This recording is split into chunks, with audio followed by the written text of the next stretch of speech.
ক্ষমতায় কেউ স্থায়ী হয় না, হোক না সে হাসিনা কি বারে না, সে আরটা চিরকাল থাকে না। ক্ষমতায় কেউ কাটি করবেন না বারবার কেন পাইছেন কি আপনারা?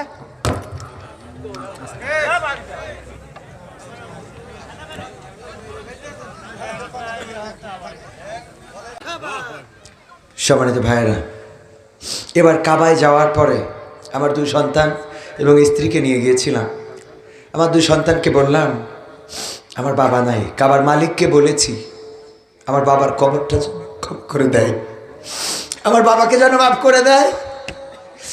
আমি যেদিন থাকবো না তোমরা এই কাবায় এসে কাবার মালিককে বললো যে আমাদের বাবাকে ক্ষমা করে দাও, আমাদের বাবাকে ক্ষমা করে দাও।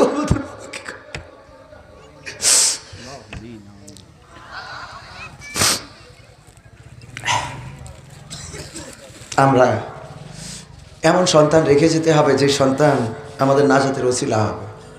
রাজি আছেন আপনারা? যে সন্তান গাঁজা খায়, যে সন্তান বিড়ি খায়, যে সন্তান অন্যায় পথে চলে, যে সন্তান নামাজের সাথে সম্পর্ক নাই, কোরআনের সাথে সম্পর্ক নাই, সে আপনি যত বড় নামাজি হন, রোজাদার হন, পরেজগার হন, আপনার জাহান্নামে যাওয়ার কারণ। আপনি কি সেটা চান? সেটা চাইবেন? আল্লাহর নবী মেরাজে গেলেন, মেরাজে যে দেখলেন একজন জান্নাতে কান্নাকাটি করে আর একজন জাহান্নামে হাসাহাসি করে। আল্লাহ রাসূল বললেন, ওগো জিব্রাইল, এই লোকটা জান্নাতে কেন হাসে, জান্নাতে কেন কাঁদে, আর জাহান্নামে ওই লোকটা কেন হাসে?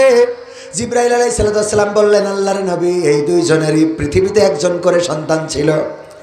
ওই আল্লাহওয়ালা লোকটা যে জান্নাতে ও আল্লাহওয়ালা মানুষ, সে তার সন্তানকে দুনিয়ার স্বার্থ উদ্ধারের জন্য সন্তানকে দিয়েছিল চোরের দলে, দিয়েছিল দুনিয়াবি মানুষের দলে, সন্তানকে পাঠিয়েছিল চোরের কাছে যে চুরি বিদ্যা শিক্ষা দাও, কেমন করে দুনিয়ায় চুরি করা যায়, অর্থ সম্পদ আত্মসাৎ করা যায়। আর চোর তার সন্তানকে দিয়েছিল আল্লাহওয়ালা ব্যক্তির কাছে যে আমি তো চোর, আমার জীবনে কামাল নাই, ভালো কাজ নাই, আমার সন্তানটারে আলেম বানিয়ে দাও, আল্লাহওয়ালা বানিয়ে দাও, করতে পারে, আমার কবরের কাছে দাঁড়াতে পারে। ও আল্লাহর নবী, ওই আলেমের সন্তান, ওই আল্লাহওয়ালার সন্তান পরবর্তীতে চোর হয়েছে, জাহেল হয়েছে, নাফরমান হয়েছে। আর সে যখন গুনাহ করে, ওই গুনার একটা অংশ আমল নামায় আসে তার পিতার সাদকায়ে জারিয়া হিসাবে। আমল নামায় আসতে আসতে বাবার করে যাওয়া নেক আমলগুলো আর কিছুদিন পরে নেক আমল হালকা হয়ে যাবে, গুনার খাতাটা ভারী হয়ে যাবে, আর তার জন্য এই লোকটাকে জান্নাত থেকে বের করে জাহান্নামে দেওয়া হবে। অপরদিকে যেই লোকটা জাহান্নামে, তার সন্তান আল্লাহওয়ালা হওয়ার কারণে, কোরআনের খাদেম হওয়ার কারণে, পরহেজগার হওয়ার কারণে ওই ছেলেটা যত ইবাদত বন্দেগী করে, সেই ইবাদতের একটা অংশ এই পিতার আমল নামায় জমা হয়। প্রতিদিন সাদকায়ে জারিয়া হিসাবে জমা হতে হতে ওই জাহান্নামী লোকটার গুনার খাতাটা হালকা হয়ে যাচ্ছে, সওয়াবের খাতাটা ভারী হয়ে যাচ্ছে, আর কিছুদিন পরে গুনার খাতা হালকা হয়ে যাবে, সওয়াবের খাতা ভারী হয়ে যাবে। তার জন্যে এই লোকটাকে জাহান্নাম থেকে বের করে জান্নাতে দেওয়া হবে। আর এই জন্যে ও আল্লাহর রাসূল, জান্নাতে ওই লোকটি কাঁদে আর জাহান্নামে এই লোকটি হাসে। বলেন সুবহানাল্লাহ। বোঝা গেছে নেককার সন্তানের কেন দরকার? আপনার জান্নাতের কারণ হবে, অথবা জাহান্নামের, অথবা কিসের কারণ হবে? জাহান্নামের কারণ হবে। আপনি যত বড় পরহেজগার হন, আল্লাহর কোরআনের কথা, আল্লাহ রাব্বুল আলামিন বলছেন, ওই দিন সন্তানেরা বলবে, হে আমাদের রব, আমাদের সন্তানদেরকে আমাদের কাছে হাজির করে দাও, আমরা তাদের মারিয়ে, তাদের চটকিয়ে, দবিয়ে তারপরে জাহান্নামে যেতে চাই। সুতরাং এই মাদ্রাসার সাথে সম্পৃক্ততা রাখার দরকার আছে না নাই? মাদ্রাসায় যে মানুষগুলো তৈরি হয়, আল্লাহ যদি একেবারে শয়তান যদি গোমরাহ না করে ফেলে, সেই মানুষগুলো প্রকৃত অর্থেই মানুষ হয়ে গড়ে ওঠে। বেশি পড়ি নাই, 2 কলম পড়ার কারণে আপনাদের সামনে কথা বলার তৌফিক দিয়েছেন কে? তৌফিক দিয়েছেন কে? সুতরাং এখানে যে মাদ্রাসাটা হয়েছে, ধুলিয়ানি নুরানি কিন্ডারগার্টেন ও হাফেজিয়া মাদ্রাসা, এই মাদ্রাসার সাথে সম্পর্ক রাখার দরকার আছে না নাই? সম্পর্ক রাখতে হয় 2 ভাবে। কয়ভাবে? বিআমওয়ালিকুম ওয়া আনফুসিকুম। কি দিয়ে? মাল দিয়ে এবং জান দিয়ে। আপনি যদি দল করেন, সেই দলে টাকা দেওয়া লাগে না? লাগে না? আবার মিছিলেও যাওয়া লাগে না? লাগে না? সুতরাং আমরা জানও দেব, মালও দেব। রাজি আছি না নাই? কারা কারা রাজি? দুটি হাত দেখতে চাই। নারায়ে তাকবীর, লিল্লাহি তাকবীর। আল কোরআনের আলো, আল হাদিসের আলো, আমার নেতা তোমার নেতা। নারায়ে তাকবীর। বাম হাত নামান, ডান হাত রাখেন। আমার ক্যামেরা পারছেন, ডান হাত রাখেন। ডান হাত খাইতে গেছে মনে হয়। আমি ব্যক্তিগতভাবে 500 টাকা দিয়ে, আমি না দিয়ে শুরু করি না, কারণ আল্লাহ বলেছেন ইয়া আইয়ুহাল্লাযীনা আমানু লিমা তাকুলুনা মা লা তাফআলুন। হ্যাঁ, এটা আমার পক্ষ থেকে, তো আমার পক্ষ থেকে 500 টাকা দিয়ে শুরু করলাম। ডান হাত যারা উঁচু করেছেন মুট করেন, উঁচু করে মুট করেন, উঁচু করে এই মুটটা নিজের পকেটের মধ্যে ঢুকান। যদি না থাকে পকেটে, পাশেরটাই ঢুকান। পাশে যার পকেট ঢুকায়ে যে যা পারেন। আমার ছাত্ররা যাচ্ছে, বাচ্চারা মাহরুম করবেন না মাদ্রাসা। আল্লাহর নবী কে কি বলেছে কবে, কে কি বলেছে কবে, আমিহীন পৃথিবী এমনই রবে, শুধু আমাকে ছেড়ে চলে যেতে হবে। ঘর আলি ভুলে যাবে ঘরেরও কথা, সাজাবে নতুন সংসার। সন্তান ভুলে যাবে কিছুকাল পরে, কে ছিল বাবা যে তার। মিছে এই দুনিয়ায় মিছে সব কাজ, সত্য জীবনে এই নামবে যে সাজ। মিছে এই দুনিয়ায় মিছে সব কাজ, সত্য জীবনে নামবে যে সাজ। তাই আর ভাবি না আগের মতন, তাই আর ভাবি না আগের মতন। কে কি বলেছে কবে, কে কি বলেছে কবে, আমিহীন পৃথিবী তুমিহীন পৃথিবী এমনই রবে, শুধু তোমাকে ছেড়ে চলে যেতে হবে। ঠিক না বেঠিক? ও আমার ভাইয়েরা, ওই সূর্যটা প্রতিদিন পূর্ব দিগন্তে উদয় হবে, আবার পশ্চিম দিগন্তে অস্তমিত চলে যাবে। চন্দ্রটাও প্রতি রাতে উদয় হবে, পূর্ণিমা রাতে আলো ছড়াবে। ওগো আমার ভাইয়েরা, বাগানে পাখির কলকা করিতে মুখরিত হবে। ফজরের সময় মসজিদে মুয়াজ্জিন আজান দিবে, সবাই যার যার মতো কর্মব্যস্ত হয়ে পড়বে। ধুলিয়ানির বাজার, সুটিপুরের বাজার, চৌগাছার বাজার, জিকরগাছার বাজার সব জমে উঠবে। শুধুমাত্র আপনার যেদিন দিন ফুরাবে ওই দিন পড়ে থাকবেন, ওই দিন নীরবে নিভৃতে পড়ে থাকবেন কোন দোকানের কাফনের কাপড় আপনার জন্য তৈরি হয়ে আছেন। চিন্তা কি করেছেন কখনো? কোন দোকানের কাফনের কাপড় আপনার জন্য তৈরি, কোন মসজিদের খাটিয়াটা আপনার জন্য তৈরি, কোন ঝাড়ের বাস আপনার জীবনের শেষ সাথী হবে, কোন গোরস্থানের মাটি আপনার শেষ ঘর হবে। কোনদিন কি কল্পনা করেছেন, চিন্তা কি করেছেন কখনো?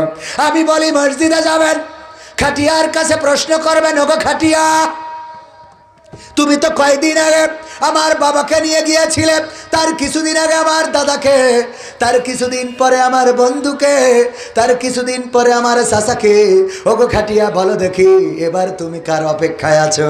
আমার খাটিয়া যেন নীরবে জবাব দিয়ে দেয়, ওগো আল্লাহর বান্দা তৈরি হয়ে যাও, এবারের যাত্রাটা তোমার হয়ে যেতে পারি। ঠিক না বেঠে? আমি প্রথমেই পবিত্র কোরআনের 2 নম্বর সূরা বাকারার 28 নম্বর আয়াত যদি ভুল না বলি তেলাওয়াত করেছি। কাইফা তাকফুরুনা বিল্লাহি ওয়া কুনতুম আমওয়াতান ফাআহইয়াকুম সুম্মা ইউমিতুকুম সুম্মা ইউহয়িকুম সুম্মা ইলাইহি তুরজাউন। আমার আল্লাহ বান্দাদের প্রতি আক্ষেপ নিয়ে বলছেন, ওগো ধুলিয়ানিবাসী শোনো, ওগো কাবিলপুরবাসী, ও গো আমার ছুটিপুর গঙ্গানন্দপুরবাসী শোনো গো, কোন জিনিস তোমাদেরকে তোমাদের মহান রবকে অস্বীকার করতে শিখালো? কোন জিনিস তোমাদের মহান রব থেকে ভুলিয়ে দিল? অথচ তোমরা ছিলে মৃত, তোমাদের কোনো জীবন ছিল না, তোমাদের কোনো আকার ছিল না, তোমাদের কোনো আকৃতি ছিল না, এই পৃথিবীর পরে তোমাদের কোনো অস্তিত্ব ছিল না।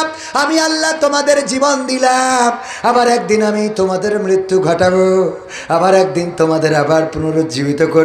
বেলা শেষে ফিরে যাওয়া লাগবে কার কাছে? কার কাছে? আমরা ফিরবো কার কাছে? ইন্না লিল্লাহি ওয়া ইন্না ইলাইহি রাজিউন। আমরা বলি নিশ্চয় আমরা আল্লাহর তরফ থেকে এসেছি, আবার তার কাছেই ফিরে যাব। কিন্তু আমাদের নেত্রী বলে আমরা দাদার দেশ থেকে এসেছি, দাদার কাছে যাব। ঠিক না ভাই? ঠিক গেছে না যায় নাই? আমরা আল্লাহর কাছে সাহায্য চাই, ঠিক না ভাই? ঠিক। আমরা বলি ইয়াকা না'বুদু ওয়া ইয়াকা নাস্তাঈন, আল্লাহ তোমার ইবাদত করি আর তোমার কাছে কি চাই? আর ওরা বলে দাদা তোমার কথাই দেশ সালাই রে, আবার যেদিন বিপদে পড়বো দাদা তোমার আসলের তলে নিবা, তোমার ধুতির তলে জায়গা দিবা দিবারে। ঠিক না ভাই? ঠিক। যদি ঠিক না হয় তাইলে দাদার দেশে গেল কেন? আল্লাহ কি কেনে নেই? আছে না নাই? আল্লাহর পরে তো বিশ্বাস নেই, কয় মা দুর্গা এবার ঘোড়ায় চড়িয়ে এসেছে। তো মা দুর্গা যদি ঘোড়ায় চড়িয়ে আসে তাহলে দুর্গা এই দেশে বেশি না ওই দেশে? কথা কয় না। ক্ষমতায় কেউ স্থায়ী হয় না, হোক না সে হাসিনা কি বারে না, সে আরটা চিরকাল থাকে না। ক্ষমতায় কেউ কাটি করবেন না বারবার, কেন পাইছেন কি আপনারা?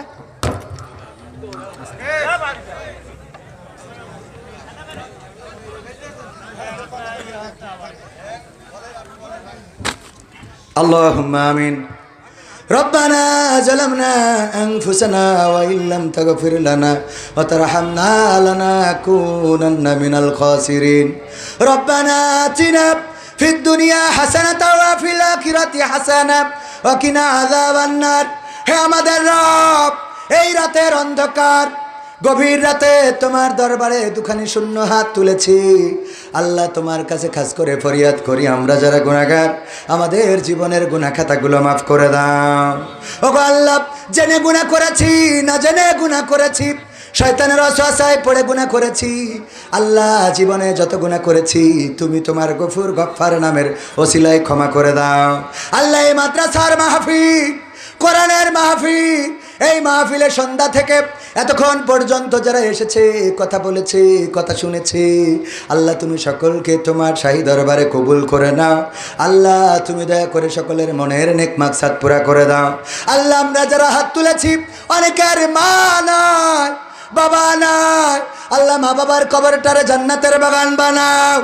আল্লাহ যাদের মা বাবা চিরজনমের মতো বিদায় নিয়ে চলে গেল, আল্লাহ কবরটারে রিয়াজুল জান্নাতে পরিণত করে দাও। আল্লাহ এই মাহফিলে যারা কথা বলেছে, বিশেষ করে আমি আমার যে বড় ভাইয়ের জন্য এসেছি, আমার দায়িত্বশীল কারি হাফেজ কারি মাওলানা সাইফুল ইসলাম সাহেব, আল্লাহ তুমি তার হায়াতে তৈয়বা নসিব করে দাও। আল্লাহ বক্তা মানুষ, কণ্ঠকে গোটা বিশ্বের জমিনে কবুল করে নাও। আল্লাহ তুমি তার এই দিনের পথে চলাটা আল্লাহ তোমার শাহী দরবারে কবুল করে নাও, পথটা নিরাপদ করে দাও। আল্লাহ এই ধুলিয়া নিবাসীদেরকে কবুল করো, এই মাদ্রাসাটাকে কবুল করো। মাদ্রাসায় যত ছাত্রছাত্রী পড়ে আল্লাহ তুমি তাদের কামিয়াবি দান করে দাও। আল্লাহ লেখাপড়ায় তাদের কামিয়াবি দিয়ে দাও। ওগো আল্লাহ তোমার কাছে খাস করে ফরিয়াদ করি, যারা টাকা দিল, পয়সা দিল, অর্থ দিল, আল্লাহ তুমি দয়া করে সকলের দানগুলো কবুল করে নাও। ওগো আল্লাহ তুমি সকলের দানের ওসিলায় দুনিয়ার জীবনটা সহজ করে দাও। আল্লাহ যে ঋণগ্রস্ত আছে পরিশোধ করে দাও, অভাবগ্রস্তের অভাব দূর করে দাও, কন্যাদায়গ্রস্তের কন্যা বিবাহের ব্যবস্থা করে দাও। ওগো আল্লাহ তোমার কাছে খাস করে ফরিয়াদ করি, যার অভাব ঋণ আল্লাহ বিপদ মুসিবত আছে তুমি দয়া করে সব কিছু থেকে মুক্ত করে দাও। ওগো আল্লাহ এই দুনিয়ার জীবন জিন্দেগি বেশি দিনের নয়, ক্ষণিকের জীবন, এই দুনিয়া ছেড়ে চলে যাওয়া লাগবে। আল্লাহ তোমার কাছে খাস করে ফরিয়াদ করি, আমাদের মৃত্যুর যেদিন দিন আসবে তুমি দয়া করে আমাদের সকলের জবানে জারি করে দিয়া আখেরি কালিমা লা ইলাহা ইল্লাল্লাহু মুহাম্মাদুর রাসূলুল্লাহ সাল্লাল্লাহু আলাইহি ওয়াসাল্লাম। আসসালামু আলাইকুম।